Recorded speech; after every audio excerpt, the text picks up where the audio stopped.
الحمد لله رب العالمين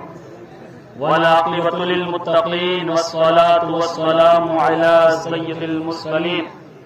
أما بعد فأعوذ بالله من الشيطان الرجيم بسم الله الرحمن الرحيم قد أفلح من تزكى وذكر اسم ربه فصلى بل تؤثرون الحياة الدنيا والآخرة خير وأبقى صدق الله مولانا العظيم وصدق رسوله النبي الكريم ونحن على ذلك لمن الشاهدين والشاكرين والحمد لله رب العالمین۔ حضرات محترم، آئیے ایک مرتبہ آقائے دو جہاں مدینے کے تاجدار، تمام نبی کے سردار، پیغمبر آخر الزمان، آفتاب نبوت، ماہتاب رسالت، رسول اعظم، نبی معظم محمد خضرہ میں آرام فرمانے والے کریم آقا کی بارگاہ میں درود و سلام کا عالیہ پیش کرتے ہیں۔ صلی اللہ علیہ یا رسول وسلم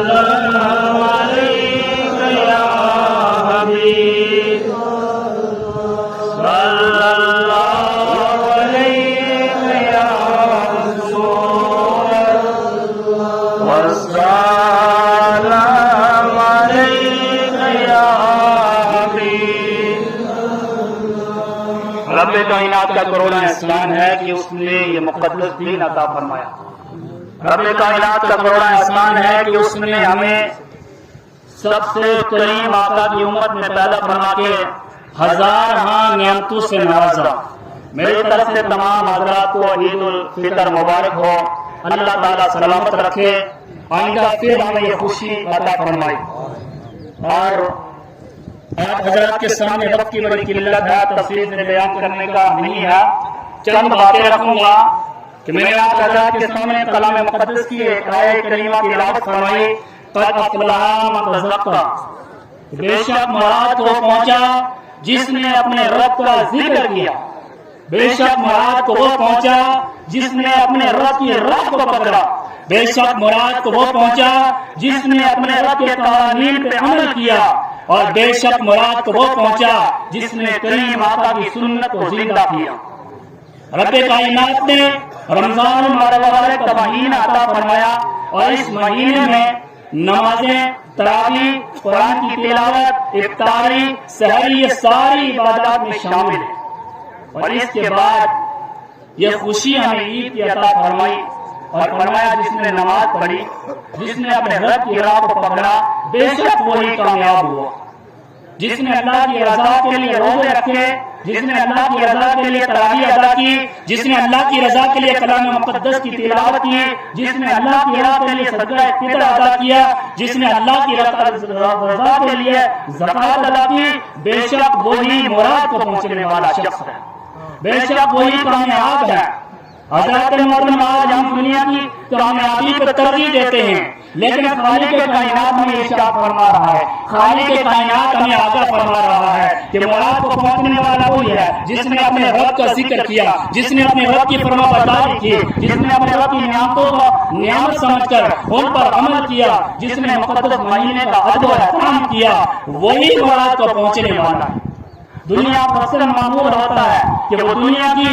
جو چیز ہیں ان کے اوپر زیادہ فوقیت حاصل کرتا ہے، ان پہ اعتماد کرتا ہے۔ میرے بھائیوں، یہ دنیا کی چیز فانی ہے۔ خالق کائنات تخلیق کرنے والا رب ہمیں ارشاد فرما رہا ہے کہ سب سے کامیاب انسان وہ ہے، فلاح پانے والا شخص وہ ہے جس نے ماہ رمضان کا مہینہ پایا، جس نے روزے رکھے، جس نے تراویح ادا کی، جس نے کلام مقدس کی تلاوت کی، جس نے زکات ادا کی، جس نے غریبوں کا ساتھ دیا، جس نے بیواؤں کے سر پہ ہاتھ رکھا، یتیموں کے سر پہ ہاتھ رکھا، وہی کامیاب شخص ہے۔ دنیا کا کوئی بڑا سے بڑا بادشاہ ہوگا، رب کائنات نے ہی تو اسے پیدا کیا ہے، وہ بادشاہ نہیں ہے، اس کو بادشاہ بنایا گیا ہے، لیکن خود بادشاہ کون ہے؟ مالک کائنات ہے، مالک یوم الدین، جو روز جزا کے دن حساب و کتاب لینے والا مالک ہے، بادشاہوں کو بنانے والا ہے، اولیاء کو بنانے والا ہے، پیغمبر کو بنانے والا ہے۔ جب وہ اپنے کلام مقدس سے، اپنی بات سے کہے گا کہ فلاح پانے والا شخص وہ ہوگا جس نے اللہ کی راہ کو پکڑا،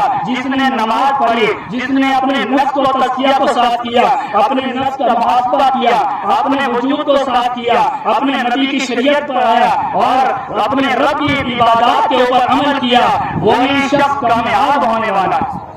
آپ مجھے بتائیے جس کے لیے رب کائنات خود فرماتے اس کے اوپر ہمارا اعتماد کم ہے، لیکن دنیا کو چھوٹی سی ہمارے لیے کوئی سکیم آتی ہے، ہم اپنی نمازیں بھی قضا کر دیتے ہیں، روزے بھی قضا کر کے جموں پہنچیں گے، ڈوڈا پہنچیں گے کہ ہمیں 200 روپے ملنے والا ہے سرکار کی طرف سے۔ میرے بھائی تمہیں یہ انعام عید کے موقع پہ رب کائنات عطا فرما رہا ہے۔ رب کائنات کیا فرماتا ہے؟ قد افلح من تزکا، کہ تم کامیاب ہوگے جس نے روزے رکھے، جس نے تراویح پڑھی، جس نے پوری شریعت کے مطابق اپنی زندگی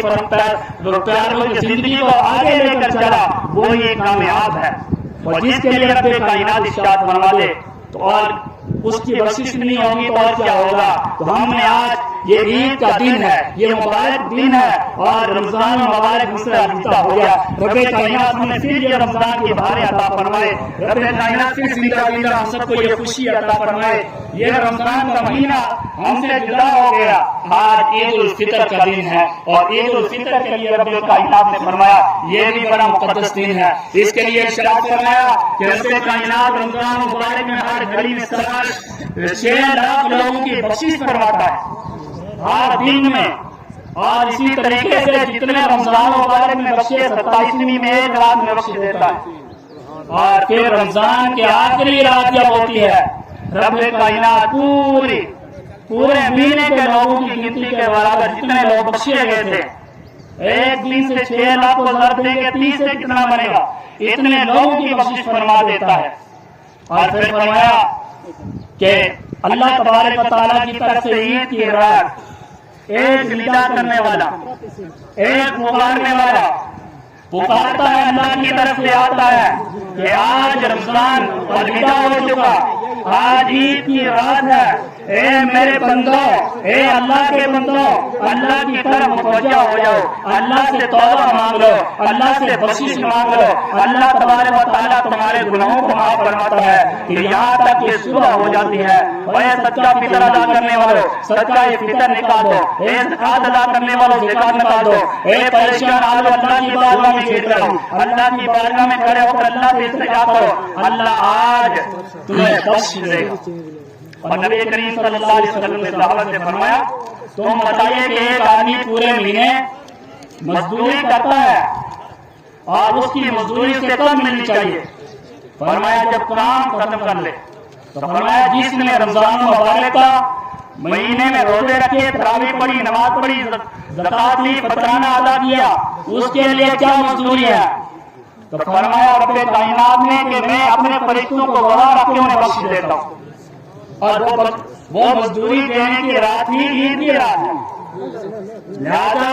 عید کی رات میں جتنا بھی ہو سکے بخشش کی جاتی ہے، اپنی بخشش کے طرفدار ہو جائے، اللہ کی بارگاہ میں توبہ کر لیں۔ اور فرمایا کہ عید نماز کی طرف جب لوگ نکلتے ہیں دنیا سے، حضرت وہاب بن بقا رضی اللہ تعالیٰ عنہ سے روایت ہے، فرماتے ہیں کہ جب عید کی نماز کے لیے نکلتے ہیں نبی کریم صلی اللہ علیہ وسلم نے فرمایا اللہ تبارک و تعالیٰ عید کی نماز پڑھنے والوں کے لیے فرشتوں سے فرماتا ہے کہ آج عید کی بخشش ہو جائے گی، آج انہیں بخش دوں گا، آج یہ سب رمضان کا روزہ رکھنے کے بعد ایک منزل جگہ جمع ہو کر میری بارگاہ میں التجا کریں گے، سجدہ ریز ہوں گے، میں انہیں معاف کروا دوں گا۔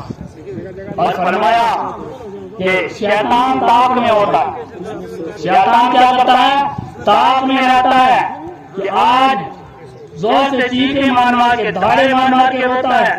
اور کہتا ہے اپنے چیلوں اور چپٹوں سے کہتا ہے کہ آج دیکھو امت محمد صلی اللہ علیہ وسلم کی بخشش ہو جائے گی۔ بڑے بڑے جو شیطان کے مرید چہرے ہوتے ہیں، شیاطین، انہیں وہ روتا ہے، چیختا ہے، چیخے جب مارتا ہے وہ ان سے پوچھتے ہیں بتائیے ہمارے آقا آپ کیوں روتے ہیں؟ آپ بتائیے آپ کے ساتھ کس نے زیادتی کی ہے؟ ہم اس کا سر کچل کے رکھ دیں گے۔ یہ روایت کے اندر آیا ہے کہ اس کا سر کچل کے رکھ دیں گے۔ وہ کہتا ہے ایسی کوئی بات نہیں ہے، مجھے کسی نے نہیں مارا ہے، میرے ساتھ کسی نے کوئی کچھ نہیں کی ہے، مگر آج ایک زیادتی میرے ساتھ یہ ہو رہی ہے کہ امت محمد صلی اللہ علیہ وسلم کے جتنے بھی امتی ہیں آج عید کی نماز کے کے ٹائم اللہ رب العزت انہیں بخش دے گا، یہ میرے لیے سب سے خسارے کی بات ہے۔ حضرات محترم، ہمیں چاہیے کہ یہ عید المبارک کا کام ہے۔ ہاں، پھر وہ اعلان کرتا ہے اپنے چیلے چپٹو سے یوں کہتا ہے کہ تم گلی گلی میں گھوم جاؤ، ہر بندے کے دل میں گھس جاؤ اور اسے نماز عید کے بعد تم اسے شراب میں، جوئے میں، چغل خوری میں، زنا میں، ہر برے کام میں مبتلا کر دو تاکہ ان کی بخشش نہ ہو سکے۔